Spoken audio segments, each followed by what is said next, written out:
ह्या झाडाचा एक जरी थेंब तुमच्या डोळ्यात पडला तर तुमचे डोळे जाऊ शकतात. ह्याला म्हणतात रुईचं झाड. मित्रांनो, सांगितल्याप्रमाणे ह्या कामाला मुहूर्त लागलाय. तुम्हाला म्हणलं होतं ह्या जागेतलं सगळं तण तुम्हाला काढून दाखवणार. आज आम्ही काढायची सुरुवात केलेली आहे. इथं जे तुम्हाला रान दिसतंय हे खूप कठीण होतं, म्हणून ते व्यवस्थित निघत नव्हतं. आम्ही पूर्ण निराश झालतो. मग आम्ही काय केलं, मागे ह्या साईडून तण काढत काढत गेलो. तर मागल्या साईडला आम्ही मेन काम केलेलं आहे, तेव्हा तुम्हाला दाखवतो. तर इथं एवढं मोठं असं गवत होतं, सगळं एकदम जंगलसारखं होतं. आम्ही म्हणलं आता आज काय काम व्यवस्थित होणार नाही, केमिकलच वापरायला लागणार शेवटी. पण नाही, आम्ही काढत गेलो तर हे एवढं निघालं सगळं साईडचं. आणि मग बुडक्यातलं पण व्यवस्थित काढलं. झाडाच्या आजूबाजूला आम्ही सगळं क्लीन करून घेतलं. इकडं असं पुढं जायला तसं मऊ माती लागली, एकदम मोकळी. आणि इथं गवत, तिथं पण मऊ माती होती आणि मोकळं व्यवस्थित निघालं. तर बरंच अडचणी आल्या बरं का.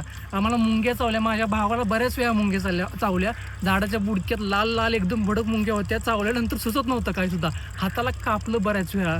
आणि जे असे गोळ काटे असतात ते बऱ्याच वेळा कुठंतरी टोचले, पायाला टोचले, अडकून बसले शर्टमध्ये, पॅन्टमध्ये. तर हा सगळा अनुभव होता. आज काम सुरू झालेलं आहे. तुम्हाला एकदम चकाचक करून दाखवणार आहे सगळं. तर बघत राहा.